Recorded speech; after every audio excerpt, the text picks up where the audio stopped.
तो दोस्तों, भारत और भारतीयों का बस एक ही लक्ष्य है कि अपने देश को एक आर्थिक और एक मिलिट्री सुपर पावर बनाना।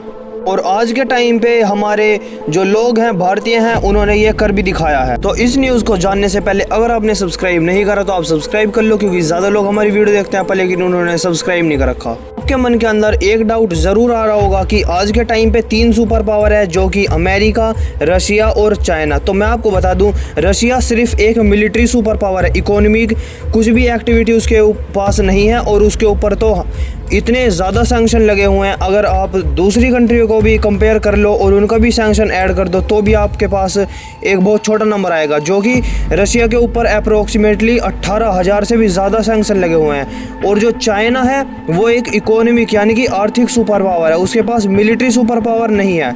और आज के टाइम पे हमें अमेरिका जैसी सुपर पावर बनना है, जो कि आर्थिक सुपर पावर भी है और मिलिट्री सुपर पावर भी है। जैसी सुपर पावर चाइना और रशिया है, ऐसी सुपर पावर लंबे टाइम तक नहीं चल पाती। चाहे आप नाजी जर्मनी को देख लो, उनकी भी बस मिलिट्री सुपर पावर थी, आर्थिक कुछ भी सुपर पावर नहीं थी उनकी। उसके बाद सोवियत यूनियन आया, उनकी भी मिलिट्री सुपर पावर थी और एक टाइम पे वो भी कई देशों में डिवाइड हो गया।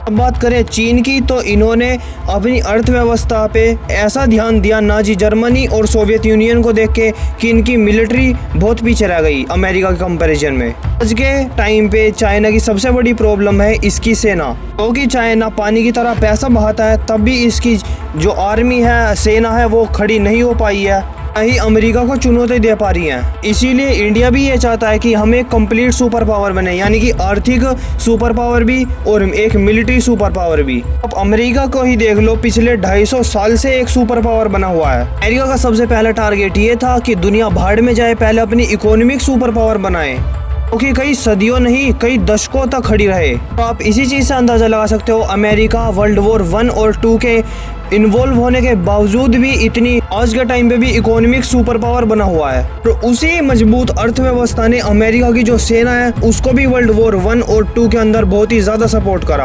अर्थव्यवस्था के द्वारा इन्होंने अपनी मिलिट्री पर बहुत ही ज्यादा खर्चा करा और जो इनकी डिप्लोमेसी है उसको भी विस्तार करा पूरे वर्ल्ड के अंदर। इनकी जो सुपर पावर बनने की एक जड़ है, वो सुपर पावर सबसे पहले उसको बनना पड़ेगा इकोनॉमी के अंदर, यानी कि एक स्ट्रॉन्ग इकोनॉमी बनानी पड़ेगी अमेरिका की तरह इंडिया को भी। और इसीलिए आज के टाइम पे इंडिया का सबसे पहला लक्ष्य ये है कि $1 ट्रिलियन का खजाना बनाना। और मैं आपको ये भी बता दूं, ये टारगेट बहुत ही बड़ा है और बहुत ही कठिन लक्ष्य है। $1 ट्रिलियन खजाने का मतलब है कि $1 ट्रिलियन आपके पास कैश में पड़े रहेंगे, उनको आप कैसे भी यूज कर सकते हो। ये कितनी बड़ी रकम है आप इस बात से अंदाजा लगा सकते हो कि इस धरती के ऊपर 120 से भी ज्यादा ऐसे देश हैं जिनकी टोटल अर्थव्यवस्था $1 ट्रिलियन के ऊपर भी नहीं है।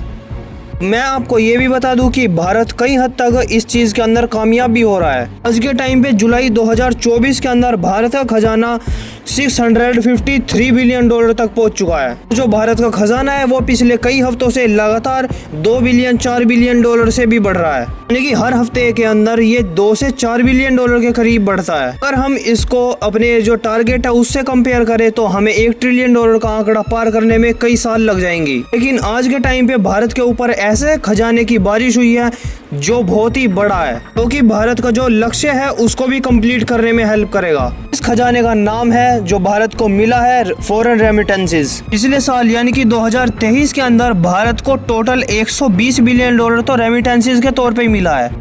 जो इंडियंस भारत देशों के अंदर, फॉरेन देशों के अंदर रह रहे हैं और वहाँ पे काम कर रहे हैं, उन्होंने इंडिया के अंदर $120 बिलियन भेजे हैं, यानी कि उनके जो परिवार वाले हैं उनके लिए भेजे हों, फिर अपनी ज़रूरतों के लिए। इंडियन गवर्नमेंट इस पूरे अमाउंट को अपने पास रख लेती है और जितना भी अमाउंट होता है एक उनका जो भी भेजता है इसको इंडिया के अंदर, उसकी पूरी कैलकुलेट करते हैं रुपीज़ के अंदर और उसी के अकाउंट पे भेज देते हैं। फिर यानी कि जो डॉलर आते हैं वो इंडियन गवर्नमेंट रख लेती है और फिर रुपीज़ में पेमेंट कर देती है। तो ये भी जा रहा है 2024 के अंदर इसी खजाने के अंदर 4% की बढ़ोतरी भी मिल सकती है, यानी कि जो फॉरेन रेमिटेंसेस है इसको $120 बिलियन से बढ़ के $132 बिलियन तक मिल सकता है भारत को 2024 के अंदर। तो भारत का एक्सपोर्ट है दूसरे देशों के अंदर वो भी लगातार इंक्रीज हो रहा है। अगर भारत का एक्सपोर्ट और फॉरेन रेमिटेंसेस ऐसे ही बढ़ता रहता है तो बहुत ही जल्द भारत का जो फॉरेन रिजर्व है वो 750 से 800 बिलियन डॉलर तक भी पहुंच सकता है 2024 के अंदर। अगर ऐसा होता है तो ये भारत की सबसे बड़ी कामयाबी मानी जाएगी। बाकी आपका क्या व्यू पॉइंट है इस चीज़ के ऊपर, आप कमेंट सेक्शन में ज़रूर बताना।